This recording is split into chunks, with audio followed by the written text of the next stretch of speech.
ম্যাথে ভালো করব কেমনে, এই জিনিসটার জন্য আমার মনে হয় তুমি একটা ম্যাথের চ্যাপ্টারকে আমি টোটাল তিনটা ভাগে ভাগ করতে পারি একটা ম্যাথের চ্যাপ্টারকে, ঠিক আছে? আচ্ছা, প্রথম জিনিস হলো ভাইয়া এক্সাম্পল। আমার কাছে এক্সাম্পলের থেকেও মনে হয় আমি যদি তিন ভাগে ভাগ করি, প্রথম হলো থিওরি, এরপর আসে হলো এক্সাম্পল, এরপর আসে হলো এক্সারসাইজ। ওকে, আমার সাজেশন হলো তুমি ম্যাথের যে চ্যাপ্টারই পড়ো না কেন সবার আগে এই পার্টটা ক্লিয়ার করো, সবার আগে এই পার্টটা ক্লিয়ার করো। এই পার্টটা ক্লিয়ার করার জন্য তুমি যেটা করবা, প্রতিটা চ্যাপ্টারের থিওরি পড়ে অ্যাটলিস্ট থিওরিটা দুইবার পড়বা, দুইবার পড়ে দেখবা তুমি থিওরি কত বুঝতেছো কিনা, এরপর এক্সাম্পলের দিকে অ্যাপ্রোচ করবা, এরপর এক্সাম্পলের দিকে অ্যাপ্রোচ করবা। এখন এক্সাম্পল গুলার জন্য তুমি কি করবা, আমরা সবসময় যেটা করি এক্সাম্পল চোখে দেখে রেখে দেই, এক্সাম্পল গুলা হাতে হাতে প্র্যাকটিস করবা। সেটা রাফ খাতা হতে পারে, নোট খাতা হতে পারে, but most important thing is তুমি তোমার এই জিনিসটাকে কিভাবে সামলাচ্ছ, তোমার এক্সারসাইজ পার্টটাকে তুমি কিভাবে সামলাচ্ছ, that is the most important part. So এক্সারসাইজের জন্য একটা নোট খাতা মাস্ট, এবং নোট খাতায় এক টাইপের যদি 20টা ম্যাথ থাকে তুমি 20টা ম্যাথ করবা, প্রতিটা অঙ্ক করবা, নোট খাতায় প্রতিটা অঙ্ক করবা। এবং তোমার মেইন বইটা যেন মেইন বুক যেটা, সেটা তোমার এসএসসি পরীক্ষার আগে অ্যাটলিস্ট যেন 3 বার কমপ্লিট করা থাকে। এই জিনিসটা একটু ইম্পর্টেন্ট, এই জিনিসটা তোমার এখন থেকে যদি শুরু করো, তুমি এখন থেকে প্র্যাকটিস করো, এটা তোমার ভবিষ্যতে কোনো সমস্যা হবে না, তুমি খুব সুন্দর মতো এটা পেরে যাবা। অ্যাটলিস্ট 3 বার যেন মেইন বইটা কমপ্লিট থাকে।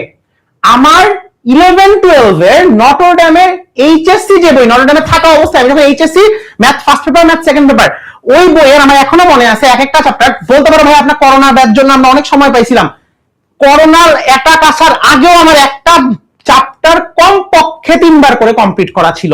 বইয়ের পাতাগুলো না টানা টানা হয়ে গেছিল, কেন?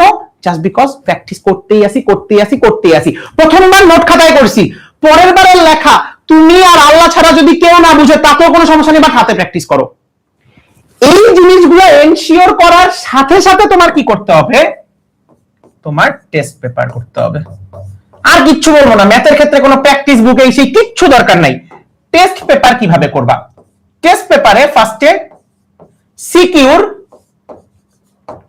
খ আর গ মাস্ট হাতে প্র্যাকটিস করবা, মাস্ট হাতে প্র্যাকটিস করবা। অ্যাটলিস্ট পার চ্যাপ্টারের ক্ষেত্রে 12 থেকে 14টা সিকিউ তুমি হাতে প্র্যাকটিস করবা। আর এমসিকিউ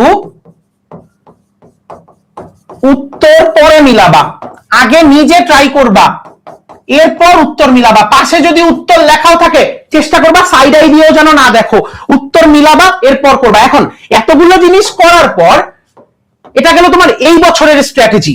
আমি পরের বছরের কথা আগে থেকে বলে রাখি, যেটা আমি পরে আবার বলবো।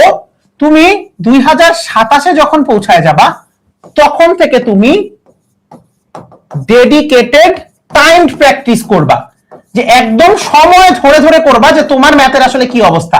আর এখন এক্সামের আগে, যে কোনো এক্সামের আগে পুরা ম্যাথের চ্যাপ্টার পুরাটা কমপ্লিট করে যাবা, একদম মাস্ট। পুরা ম্যাথের চ্যাপ্টার যেন তোমার একদম A to Z কমপ্লিট করে যাও। তোমার ম্যাথ পরীক্ষা কেমনে খারাপ হবে? খারাপ হওয়া পসিবলই না, ঠিক আছে?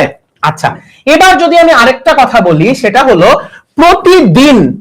প্রতিদিন অ্যাটলিস্ট 1 থেকে 1.5 আওয়ার ফর প্র্যাকটিস রাখো, ম্যাথের জন্য রাখো, শুধুমাত্র ম্যাথের জন্য। তোমার কানে গান শুনতে শুনতে ম্যাথ ভালো লাগে, করো, কোনো সমস্যা নাই। তোমার ধরো অন্য কোনো কাজ করতে করতে ম্যাথ করতে ভালো লাগে, করো, কিন্তু করো। ম্যাথ এমন একটা জিনিস, তুমি যেভাবে পারো ওইটা তোমার জন্য সব থেকে বেস্ট প্র্যাকটিস হবে। এই সবগুলো জিনিস যদি করতে পারো, ম্যাথে ভালো না পারা বা ভালো না করতে পারা একদম অসম্ভব, ঠিক আছে?